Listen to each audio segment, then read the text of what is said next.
Hi hello friends, ನಮಸ್ತೆ. TRD ಚಾನಲ್ಗೆ ತಮಗೆಲ್ಲರಿಗೂ ಪ್ರೀತಿಯ ಸ್ವಾಗತ. ಫ್ರೆಂಡ್ಸ್, ಎಲ್ಲರೂ ಹೇಗಿದ್ದೀರಾ? ಚೆನ್ನಾಗಿದ್ದೀರಾ ಅಂತ ಭಾವಿಸ್ತೀನಿ. ಫ್ರೆಂಡ್ಸ್, ಇವತ್ತು ನಾನು ಬೆಳಗಿನ ಟಿಫನಿಗೆ ಬಿಸಿಬೇಳೆ ಬಾತ್ ಮಾಡ್ತಾ ಇದ್ದೀನಿ. ಸೊ 1 ಲೋಟ ಸೊಸೈಟಿ ಅಕ್ಕಿಯನ್ನು ತಗೊಂಡಿದ್ದೀನಿ. ಹಾಗೆ ನಾನು 3/4 ಕಪ್ಪಿನಷ್ಟು ತೊಗರಿಬೇಳೆಯನ್ನು ತಗೊಂಡಿದ್ದೀನಿ. ಹಾಗೆ 1/4 ಕಪ್ಪಿನಷ್ಟು ಹೆಸರು ಬೇಳೆಯನ್ನು ತಗೊಂಡಿದ್ದೀನಿ. ಫ್ರೆಂಡ್ಸ್, ಇವಾಗ ನಾನು ಇದನ್ನ ಚೆನ್ನಾಗಿ 2 ಸರಿ ತೊಳ್ಕೊಂಡು ಬರ್ತೀನಿ. ಇವಾಗ ಫ್ರೆಂಡ್ಸ್ ನೋಡಿ, ಇವಾಗ ಅಕ್ಕಿ ಬೇಳೆ ಎಲ್ಲ ತೊಳೆದಿದ್ದಾಯ್ತಲ್ವಾ. ಸೊ ನಾನು ಈ ಬೌಲಲ್ಲಿ 1 ಬೌಲು ಬೀನ್ಸನ್ನು ಹಾಕ್ತಾ ಇದ್ದೀನಿ.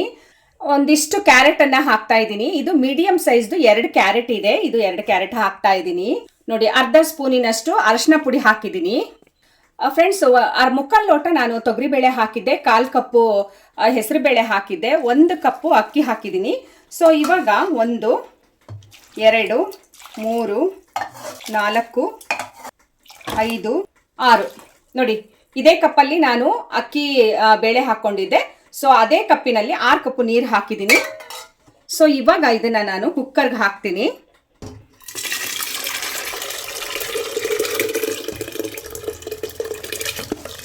ಫ್ರೆಂಡ್ಸ್, ಇವಾಗ ಮುಚ್ಚಳ ಫ್ರೆಂಡ್ಸ್, ಮುಚ್ಚಳ ಮುಚ್ಚಿಬಿಟ್ಟು ಸ್ಟವ್ ಹಚ್ಚಿ ಇದು 2 ವಿಷಲ್ಗೆ ಅಷ್ಟೇ ನಾನು ಕೂಗಿಸ್ತೀನಿ, ಮತ್ತೆ ಜಾಸ್ತಿ ವಿಷಲ್ ಹಾಕ್ಸೋಲ್ಲ. ಫ್ರೆಂಡ್ಸ್, ಇವಾಗ ನಾನು ಇಲ್ಲಿ ಕುಕ್ಕರ್ ಇಟ್ಟಿದ್ದೀನಿ ನೋಡಿ. ಸೊ ಕುಕ್ಕರ್ ಇಲ್ಲಿ ಶಿಫ್ಟ್ ಮಾಡಿದೆ ಹಿಂದಕ್ಕೆ. ಸೊ ಇವಾಗ ಇಲ್ಲಿ ನಾನು ಒಗ್ಗರಣೆ ಮಾಡ್ಕೊಳ್ತೀನಿ. ಯಾಕಂದ್ರೆ ಅದು ನಂದು ಸ್ಟವ್ ಸ್ವಲ್ಪ ಪ್ರಾಬ್ಲಮ್ ಇದೆ. ನಾನು ಏನು ಅಡುಗೆ ಮಾಡಿದ್ರು ಇದು 2 ಒಲೆನಲ್ಲಿ ಮಾಡಬೇಕು. ಸೊ ಇನ್ನು 2 ಒಲೆ ಚೆನ್ನಾಗಿಲ್ಲ. ಹಾಗಾಗಿ ಸ್ವಲ್ಪ ನನಗೆ ಭಾಳ ಕಷ್ಟ ವಿಡಿಯೋ ಎಲ್ಲ ಮಾಡೋಕ್ಕೆ. ತುಂಬ ಅಂದರೆ ತುಂಬ ಸ್ಟ್ರಗಲ್ ಮಾಡ್ತೀನಿ ನಾನು. ಅರ್ಧ ಸೌಟಿನಷ್ಟು ಎಣ್ಣೆ ಹಾಕ್ಕೊಂಡಿದ್ದೀನಿ. ಈ ಕಡೆ ಆ ಕಡೆ ಶಿಫ್ಟ್ ಮಾಡಿ ವಿಡಿಯೋ ಮಾಡೋ ಅಷ್ಟರಲ್ಲಿ ಸಾಕಾಗಿ ಹೋಗುತ್ತೆ. ಎಣ್ಣೆ ಕಾದಿದೆ. ಸಾಸಿವೆ ಜೀರಿಗೆ ಹಾಕ್ತಾ ಇದ್ದೀನಿ. 1/4 ಸ್ಪೂನ್ ಜೀರಿಗೆ ಇದೆ, ಅರ್ಧ ಸ್ಪೂನ್ ಸಾಸಿವೆ ಇದೆ. ಸೊ ಇವಾಗ ಸಾಸಿವೆ ಚಟಪಟ ಅಂತ ಸಿಡಿದ ನಂತರ ನೋಡಿ, ಸಾಸಿವೆ ಸಿಡಿತಾ ಇದೆ. ಇವಾಗ ಕರ್ಬೇವಿನ ಸೊಪ್ಪನ್ನು ಹಾಕ್ತೀನಿ. ಹಾಗೆ ಈರುಳ್ಳಿಯನ್ನು ಹಾಕ್ತಾ ಇದ್ದೀನಿ. ನಾನು ನೋಡಿ 2 ಈರುಳ್ಳಿ, ಮೀಡಿಯಂ ಗಾತ್ರದ 2 ಈರುಳ್ಳಿಯನ್ನು ಹೆಚ್ಚಿದ್ದೆ, ಅದನ್ನು ಹಾಕ್ತಾ ಇದ್ದೀನಿ. ಸೊ ಇವಾಗ ಈರುಳ್ಳಿನ ಮಿಕ್ಸ್ ಮಾಡೋಣ. ಒಂದು ಅರ್ಧ ಸ್ಪೂನ್ ಉಪ್ಪು ಹಾಕಿದ್ದೀನಿ. ಇನ್ನು ಸ್ವಲ್ಪ ಈರುಳ್ಳಿ ಬೇಯಬೇಕು. ನೋಡಿ, ಈರುಳ್ಳಿ ಸ್ವಲ್ಪ ಬೆಂದಿದೆ. ಇವಾಗ ನಾನು 1 ದೊಡ್ಡ ಕ್ಯಾಪ್ಸಿಕಮ್ ಅನ್ನ ಹೆಚ್ಚಿದ್ದೆ, ಅದನ್ನ ಹಾಕ್ತಾ ಇದ್ದೀನಿ. ಸೊ ಹೀಗೆ ಮಿಕ್ಸ್ ಮಾಡೋಣ. ಬಿಸಿಬೇಳೆ ಬಾತಿಗೆ ಕ್ಯಾಪ್ಸಿಕಮ್ ಹಾಕಿದ್ರೆ ತುಂಬಾನೇ ಚೆನ್ನಾಗಿರುತ್ತೆ. ಒಳ್ಳೆ ಒಂದು ಡಿಫ್ರೆಂಟ್ ಟೇಸ್ಟನ್ನ ಕೊಡುತ್ತೆ ಈ ಕ್ಯಾಪ್ಸಿಕಮ್ಮು. ಸೊ ಆ ಫ್ಲೇವರು ಆ ಬಿಸಿಬೇಳೆ ಬಾತಲ್ಲಿ ತುಂಬಾನೇ ಹೈಲೈಟ್ ಆಗಿರುತ್ತೆ. ಫ್ರೆಂಡ್ಸ್, ಇವಾಗ ಒಣಮೆಣಸಿನ್ಕಾಯಿ ಹಾಕ್ತಾ ಇದ್ದೀನಿ. ಸ್ವಲ್ಪ ಮಿಕ್ಸ್ ಮಾಡಿ 2 ಮೀಡಿಯಂ ಸೈಜು ಟೊಮೆಟೊ ಹಾಕ್ತಾ ಇದ್ದೀನಿ.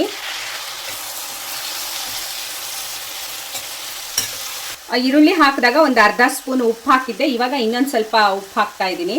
ಕ್ಯಾಪ್ಸಿಕಮು ಟೊಮೆಟೊ ಬೇಯೋಕ್ಕೆ ಹೆಲ್ಪ್ ಆಗುತ್ತೆ, ಬೇಗ ಬೇಯತ್ತೆ ಅಂತ ಹೇಳಿ ಉಪ್ಪು ಹಾಕಿದ್ದೀನಿ. ಇದು ಸ್ವಲ್ಪ ಬೇಯಬೇಕು ಫ್ರೆಂಡ್ಸ್, ಬೇಯಲಿ. ಫ್ರೆಂಡ್ಸ್, ನಾನು ನೋಡಿ 1 ಲೋಟ ಸೊಸೈಟಿ ಅಕ್ಕಿ, 3/4 ಕಪ್ಪು ತೊಗರಿಬೇಳೆ, 1/4 ಕಪ್ ಹೆಸರು ಬೇಳೆ, ಅರಿಶಿನ ಪುಡಿ ಹಾಕಿ ಬೇಯಿಸಿದ್ನಲ್ಲ ನಾನು. ನೋಡಿ ಇಷ್ಟು ಕರೆಕ್ಟಾಗಿ ಬಂದಿದೆ, ತೋರಿಸ್ತೀನಿ ನೋಡಿ ನೀರಿನ ಅಳತೆ ಎಷ್ಟು ಕರೆಕ್ಟಾಗಿದೆ ಅಂತ ಹೇಳಿ.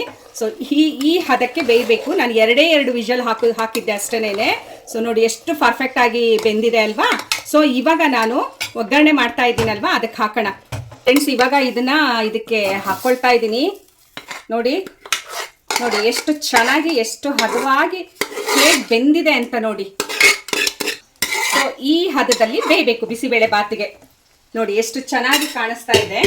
ನೋಡಿ ಸೂಪರಾಗಿ ಕಾಣಿಸ್ತಾ ಇದೆ ಅಲ್ವಾ. ಫ್ರೆಂಡ್ಸ್, ಇವಾಗ ಇದು ಆಗಿದೆ. ಇವಾಗ ಸಾಕು, ಇಷ್ಟು ಬೆಂದರೆ ಜಾಸ್ತಿ ಬೇಯಿಸೋದು ಬೇಡ. ಸೊ ಆ ಕ್ಯಾಪ್ಸಿಕಮ್ ಇದೆಯಲ್ಲ, ಕ್ರಂಚಿಯಾಗಿ ಹಾಗೆ ಸಿಗಬೇಕು ಬಾಯಿಗೆ.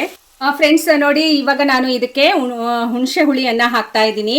ಸೊ ಸ್ವಲ್ಪ ಹಾಕ್ತೀನಿ. ಒಂದು 3 ಸ್ಪೂನಿನಷ್ಟು ಬಿಸಿಬೇಳೆ ಬಾತ್ ಪೌಡರನ್ನು ಹಾಕ್ತಾ ಇದ್ದೀನಿ. ನಾನು MTR ಪೌಡರ್ ತೊಗೊಂಡಿದ್ದೀನಿ ನೋಡಿ, MTR ಪೌಡರು. ಸೊ ಇದು 2 ಸ್ಪೂನ್ ಲೆಕ್ಕ.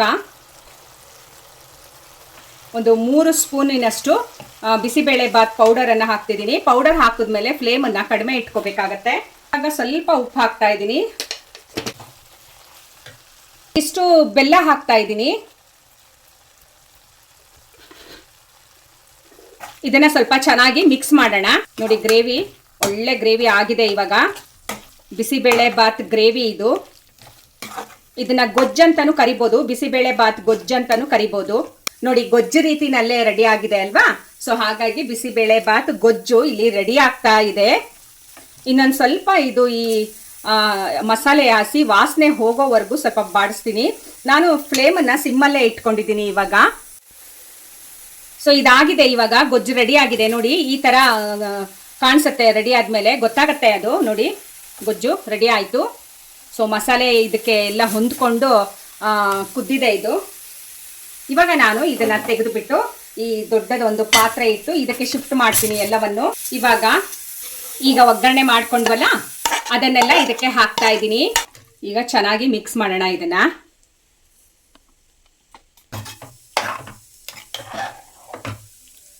ನೋಡಿ ಒಳ್ಳೆ ಕಲರ್ ಬಂದಿದೆ ಬಿಸಿಬೇಳೆ ಬಾತು, ತುಂಬಾ ಚೆನ್ನಾಗಿ ಕಾಣಿಸ್ತಾ ಇದೆ ಕಲರು.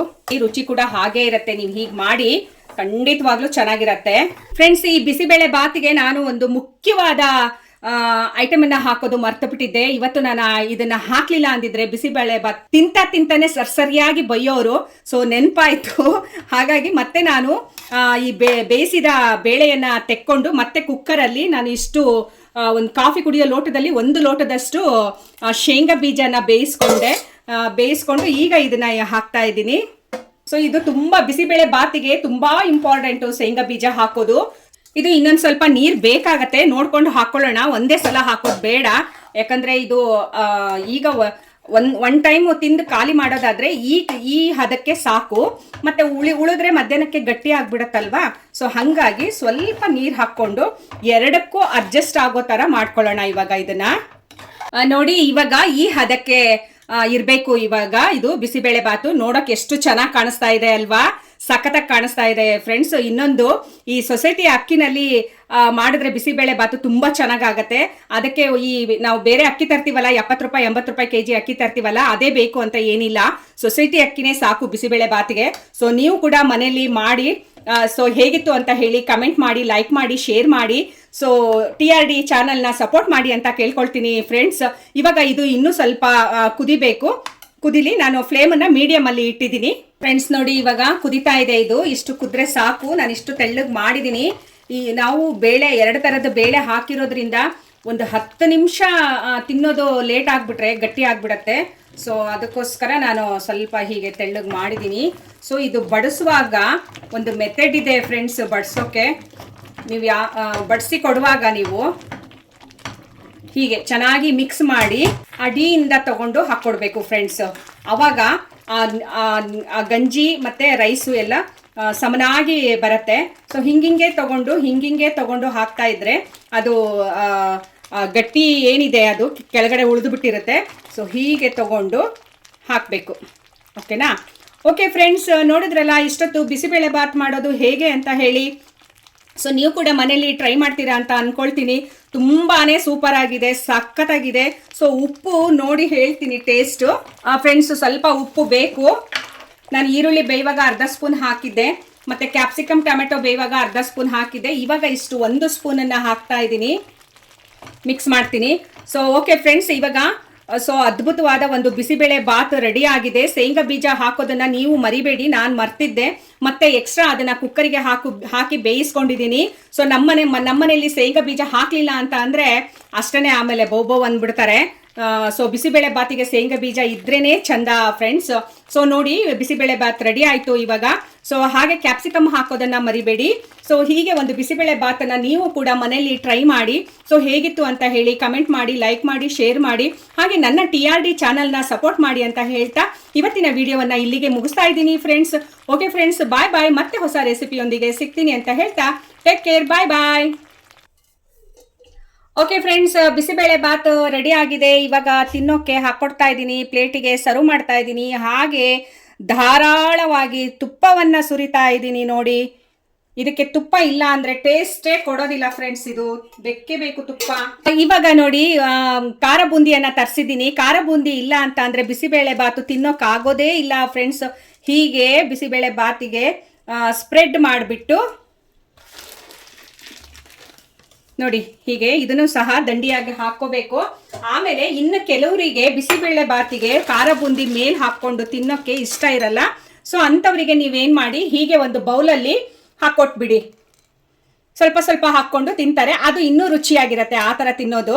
ಸೊ ಇದೇನಾಗುತ್ತೆ, ಬಿಸಿಬೇಳೆ ಬಾತ್ ಬಿಸಿ ಇದೆಯಲ್ವಾ, ಸೊ ಅದ್ರ ಮೇಲೆ ಖಾರ ಬೂಂದಿ ಹಾಕಿದಾಗ ಅದು ಸ್ವಲ್ಪ ಮೆತ್ತಗಾಗತ್ತೆ. ಇಷ್ಟು ತಿಂದು ಖಾಲಿ ಮಾಡೋ ಅಷ್ಟರಲ್ಲಿ, ಸೊ ಇಷ್ಟು ತಿನ್ನೋ ಅಷ್ಟರಲ್ಲಿ ಮೆತ್ತಗಾಗ್ಬಿಡತ್ತೆ. ಅದಕ್ಕೆ ನೀವೇನು ಮಾಡಿ, ಹಾಗೆ ಕ್ರಂಚಿಯಾಗಿ ಕುರುಮ್ ತಿನ್ನೋಕ್ಕೆ ಇಷ್ಟಪಡೋರಿಗೆ ಈ ರೀತಿ ಬಟ್ಲಲ್ಲಿ ಖಾರ ಬೂಂದಿಯನ್ನು ಹಾಕ್ಕೊಟ್ಟು ತಿನ್ನೋಕ್ಕೆ ಕೊಡಿ.